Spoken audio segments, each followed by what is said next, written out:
Émotionnel ou rationnel, en accord ou à l'opposé. Les rencontres de l'art.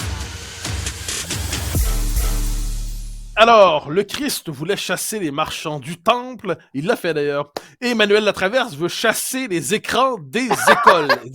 Et c'est donc de cela dont nous parlerons avec elle comme premier sujet. Emmanuel, bonjour. Tu vas quand même pas me comparer au Christ, là, s'il te plaît. C'est pas une J'ai insulte. pas cette influence sur le monde. Non, mais cela dit, tu veux chasser ce qui ne doit pas être là des écoles. Explique-nous. Ben, premièrement, c'est que il y a tout un débat en ce moment là, dans la société québécoise sur qu'est-ce qu'on fait avec les écrans face à nos enfants, face à leur consommation de médias sociaux, puis le problème que ça pose dans les écoles. Puis j'ai été assez surprise de voir que dans ce contexte-là, l'INSPQ, qui est supposé être notre référence en termes de force pour colliger l'expertise scientifique sur des enjeux de santé publique, a quand même publié une recension de toute la littérature là, qui existe sur le sujet pour conclure que finalement, les écrans dans les écoles, là,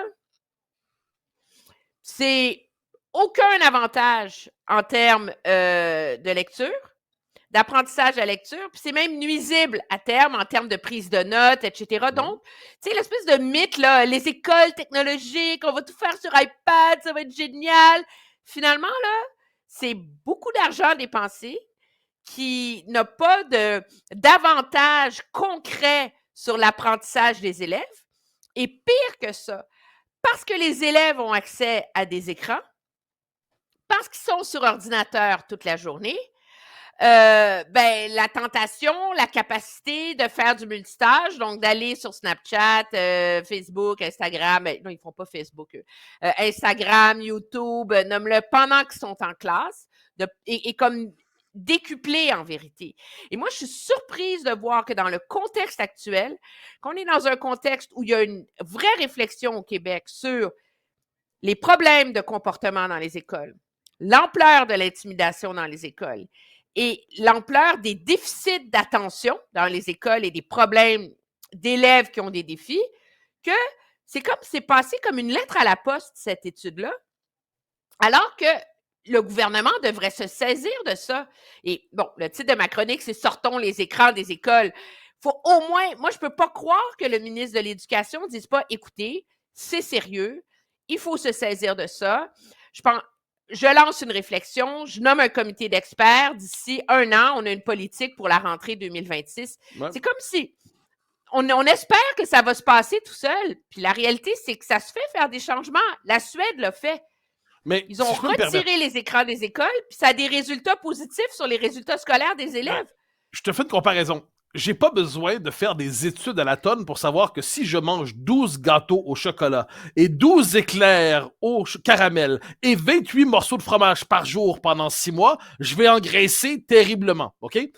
On n'avait pas besoin d'études à la base pour savoir que flanquer des écrans partout à l'école, c'est d'entraîner tout ce que tu dis. Je veux dire, il me semble que quand on a commencé les tableaux blancs de Jean Charest, je m'en souviens, les cellulaires à l'école, l'obsession de l'écran, des gens à peu près éclairés disaient « ça va foutre le bordel ». Et ce que tu dis là, on l'avait annoncé. Donc, il y a quelque chose d'un peu étonnant, parce qu'on a besoin de se faire confirmer par une nouvelle étude pour savoir ce qu'on sait déjà, puis ce qu'on sait déjà devoir faire dans 1 an.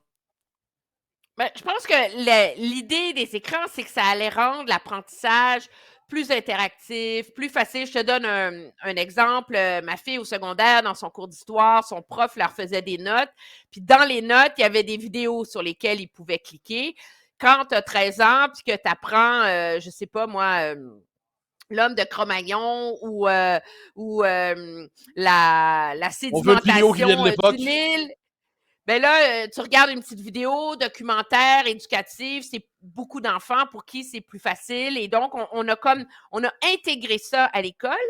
Mais le problème, cependant, c'est qu'on se rend compte que c'était peut-être plus facile puis plus le fun, mais ça faisait pas que les enfants apprennent mieux. Et moi, je trouve que dans le contexte où on est dans une logique où on ne sait plus par où prendre le problème des écrans, on ne sait plus par où prendre le problème de l'addiction des jeunes adolescents en particulier aux médias sociaux, ben que c'est une première façon d'y arriver, là, puis de sortir les cellulaires des classes, là, C'est comme une goutte d'eau dans l'océan du problème, là. Ouais, mais moi, j'appelais ça il y a des années, hein, comme quoi, visionnaire, j'appelais ça désécraniser l'école. Désécraniser, c'est-à-dire Oui. il faut chasser autant que possible les écrans de l'école. Mais là, ce que j'essaie de voir, c'est que tu donnes l'exemple des vidéos. C'est-à-dire, dans une classe où l'attention de l'élève est correctement canalisée, le prof peut prendre une vidéo à l'écran, à l'avant, puis faire jouer la vidéo. Mais si on individualise la vidéo, si on détourne l'attention du jeune du professeur, si on lui fait perdre l'habitude de l'écriture manuelle, qui a quand même quelques avantages, c'est la possibilité même d'apprendre qui se décompose sous nos yeux. Et je reviens, on pouvait le savoir et on le savait depuis longtemps, j'ai l'impression. Mais ce que de difficile aussi, c'est que avec ces outils technologiques, moi, ce que j'ai vu, là, parce que ma fille était dans une école elle est passée d'une école hyper branchée à une école totalement débranchée. Fait que je suis capable de faire la différence entre les deux. Dans l'école hyper branchée, en plus, chaque prof a sa plateforme, hein? Donc, il y en a un, il passe par Noterly, l'autre, il passe par le Google, l'autre, il passe par ci. Les élèves ont le manuel scolaire, qui sont maintenant tous des genres de cahiers d'exercice, mais celui-ci est disponible sur iPad. Alors, l'enfant, quand il est en train d'apprendre, il est toujours en train, de même temps, de réfléchir à comment utiliser la plateforme. Ah, est-ce que ce devoir-là, non, je vais le faire dans mon cahier. Non, ça, c'est mieux de le faire dans cette plateforme-là. Fait que là, tu sors, tu trouves ton mot de passe, tu te rebranches, tu fais tes trucs, tu fais des copies, des collés, etc.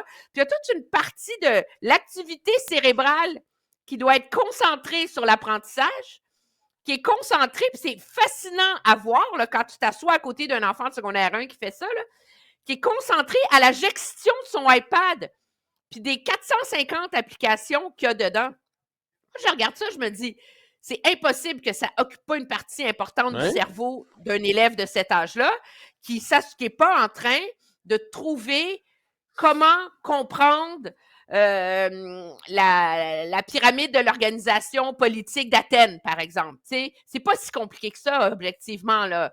Il y a l'Agora, puis il y a les 5 institutions, tu te fais des dessins, c'est comme ça que tu finis par comprendre, mais eux, ils sont pris dans la logistique et moi, je trouve que ça fait partie des réflexions que le gouvernement, ça fait partie des enjeux dont le gouvernement Legault devrait se saisir et le prendre à bras-le-corps parce que l'argument du ministre, parce qu'en ce moment, la politique sur le numérique et les écrans date de 2022, puis elle avait été très bien faite à l'époque, OK? C'est le ministre Lionel Carman, les partis d'opposition avaient fait partie de la réflexion, tu sais, on avait bien fait les choses. Mais le problème, c'est que les études et la compréhension des effets des écrans et des médias sociaux sur les jeunes va tellement vite en ce moment que veut pas cette stratégie-là, ce mode d'emploi-là est déjà périmé. Au moment où le gouvernement était en train de la formuler, cette politique-là, les fameux documents secrets de Facebook et d'Instagram ou autres venaient à peine d'être publiés, ils n'avaient pas été diffusés. Les sonneurs, les lanceurs d'alerte de ces plateformes-là, on était dans les balbutiements de ça. Alors que depuis, on a compris l'espèce d'engrenage infernal. Mais on le savait. Mais on le savait. Un moment donné, je me permets de revenir, j'ai pas besoin d'avoir une étude fort documentée pour savoir que si je me pète le crâne sur un mur d'acier, m'a finir par avoir mal. Oui, mais c'est une chose d'avoir des craintes et des doutes, puis je pense que c'est une autre chose de savoir que ces plateformes-là ont volontairement développé leurs produits pour créer une addiction chez les jeunes. Et non seulement ça, ils ont documenté l'impact que ça a sur l'isolement, la dépression, les pensées noires et toute la mécanique selon laquelle ça opère dans le cerveau des jeunes adolescents. Et moi, je pense que le fait que maintenant, non seulement on a ces documents-là, mais qu'en plus, on a un volume scientifique qui commence à être assez important pour que l'observation empirique et anecdotique soit consolidée dans un savoir qui exige que le gouvernement se saisisse de ça. Et on ne peut pas attendre perpétuellement que le gouvernement Trudeau, dont c'est la responsabilité, finisse par adopter une loi pour mettre au pas les médias des géants sociaux et tout ça, pour espérer que les autres fassent le travail. C'est multifactoriel, ça. Puis à un moment donné, si on veut assainir cet espace-là, moi, je pense qu'il faut commencer par les classes. C'est le premier endroit où enseigner ça à nos enfants. Puis en le faisant dans les classes, on outille les parents pour après ça, est-ce qu'eux continuent à faire le travail à la maison? Alors, on parle de l'armée canadienne dans un instant, mais je te soumets une idée avant, qui est une idée que je répète à qui veut l'entendre et même aux autres depuis longtemps. En gros, tu es ministre de l'Éducation. Tu as la possibilité d'imposer une réforme. Et là, je te chuchote à l'oreille la réforme suivante. 1 heure par jour, les élèves sont enfermés à la bibliothèque. On s'assure qu'elle soit bien fournie, qu'elle soit remplie, qu'elle soit aérée, qu'elle soit lumineuse. Et ils ont 1 heure de lecture d'ouvrages papier par jour. Est-ce que c'est pas fondamentalement une partie de la solution pour être capable de désengorger les esprits et de les amener à renouer avec cette technologie impérissable et essentielle qui est le livre? Oui, ben tu peux faire mieux que ça. Tu peux sortir les écrans des écoles aussi. Je veux dire, c'est pas plus compliqué que ça, là. Des cahiers d'exercice, des crayons, écrire, lire. Moi, je comprends, il y a des classes d'enfants qui ont des difficultés d'apprentissage neurologique documentées, les enfants qui sont dyslexiques, les enfants qui sont dysorthographiques. À un moment donné, s'il y a des outils pour les aider à mieux lire et à prendre le plaisir à la lecture, on peut leur donner des outils à ces enfants-là. Je pense que c'est simple, c'est nécessaire. Mais je te donne un exemple. En France, par exemple, les enfants qui sont diagnostiqués comme étant dyscalculiques, donc c'est les enfants qui ont vraiment sont incapables d'apprendre l'orthographe.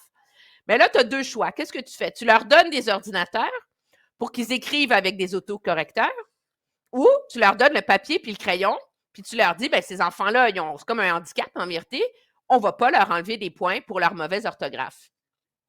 Alors, tout n'est pas toujours obligé de passer par les écrans. Puis je pense qu'il y a moyen d'avoir une réflexion importante là-dessus parce que, en vérité, le rapport au papier, le rapport au livre, le rapport au crayon, puis le rapport à l'apprentissage en groupe, tu sais, hier, je sais que tu as eu ça quand on parle d'éclipse, mais quand même, je vais faire le parallèle. Il y a une différence entre regarder l'éclipse tout seul dans ton jardin, comme être tout seul devant ton écran. Puis pourquoi 100 000 personnes sont allées au parc Jean-Drapeau? Pourquoi moi, à Cornwall, il y avait au moins 15 000 personnes dans le parc? Parce que c'était l'espèce de sentiment de faire partie d'une collectivité et de communier en même temps sur l'autel d'un spectacle interstellaire magique. Puis c'est ça qui était le fun. C'était d'être avec les autres, avec tes lunettes, puis là, tu voyais le petit fil de soleil qui disparaissait. Puis là, toi, tu fais « Ah! » Puis tout le monde criait en même temps, tout le monde. Et il y avait un sentiment de communion là-dedans. Ben, c'est la même chose dans une classe. Si tout le monde apprend, puis les élèves discutent ensemble, ben, c'est un apprentissage qui est beaucoup plus interactif que de les avoir toujours sur l'arrière-camp. Je ne suis pas pédagogue, je ne suis pas spécialiste de ça, et donc je ne te prétends pas avoir la réponse. Mais je peux te garantir qu'il y a assez d'études, et quand c'est l'INSPQ qui le fait, c'est pas la crackpot de la, tu sais, tu peux pas te dire, ah ben ça, c'est pas grave, c'est une parmi tant d'autres. C'est supposé être notre institut scientifique qui dit, oh là, on lève le drapeau rouge. Mais c'est surprenant que ce soit reçu dans une telle indifférence par les autorités responsables des écoles. Il nous reste 2-3 minutes environ. Il est temps de rire de l'armée canadienne. Mais pas tout à fait. On veut arrêter d'en rire, mais je ne suis pas sûre qu'on se donne les moyens d'arrêter d'en rire. C'est ce que je viens de dire. Parce que M. Trudeau a déposé hier la mise à jour de la défense, de la politique de la défense canadienne. Et il y a 2 façons de voir ça. Tu peux voir le verre à demi plein en disant, OK, le gouvernement finit par prendre ça au sérieux, il va investir en Arctique, il va mettre, il va mettre 8 milliards d'ici 5 ans. Bravo, bravo. Ça, c'est l'espèce de vernis politique que le gouvernement veut qu'on retienne de ça. Hein? Gros show à Trenton, la plus grosse base de l'aviation canadienne, etc. Mais quand tu vas dans le détail, il y a 2 messages qui ressortent de ça. Le premier, c'est qu'il y a une urgence nationale de se préoccuper de l'Arctique canadien. D'ici 2050, le passage du Nord-Ouest va être la façon la plus efficace de passer de l'Asie vers l'Amérique et l'Europe, etc. Et donc, on est complètement vulnérable face à ça. Et c'est autour de ça que le Canada va mettre la majeure partie des investissements à court terme. On parle de réfléchir on parle des systèmes de satellites, des systèmes de surveillance. On évalue la possibilité d'acheter des sous-marins qui peuvent aller sous la glace, mais tout ça vise à rassurer les Américains qu'on n'est pas un partenaire délinquant dans la défense de l'Amérique du Nord. Donc, c'est une politique de défense qui est nord-américaine avant tout, parce que le message qu'on envoie à l'Europe, c'est comptez pas trop sur nous. Parce que même avec les investissements promis d'ici 2029, encore faut-il réussir à dépenser l'argent, d'ici 2029, le Canada n'atteindra pas sa cible de 2 de l'OTAN. Donc, ça envoie le message à l'Europe de dire nous continuerons à être délinquants dans nos obligations face à cette alliance, parce qu'on entend que la menace pour l'alliance est en Europe et pas du côté de l'Amérique du Nord en ce moment-là. Et ça, moi, je trouve que c'est assez équivoque sur la place que compte occuper le Canada sur la scène internationale. Donc, il y a une prise de conscience qu'il faut vraiment mieux sécuriser notre propre souveraineté et notre propre territoire et solidifier notre partenariat avec les États-Unis dont on dépend pour notre défense nationale. Puis en même temps, on met des gros chiffres en disant qu'on va finir par dépenser 73 milliards sur 20 ans. Personne n'y croit parce que l'horizon est tellement long que ça n'a pas vraiment de crédibilité, si ce n'est pour essayer de redorer le fleuron du Canadien. Donc, c'est un document qui est avant tout politique, je pense, pour essayer d'immuniser un peu le gouvernement Trudeau face aux critiques de sa propre négligence sur l'enjeu de la défense nationale, mais qui, quand on gratte un peu, a des vertus et des ambitions, mais qui se limite principalement à l'Arctique et à la défense de l'Amérique du Nord. Eh bien, sur ces éclaircissements, cher Emmanuel, on se reparle demain. Très bonne journée. Au revoir. Chers amis, c'était un plaisir de vous parler et nous nous retrouvons très vite pour un autre épisode.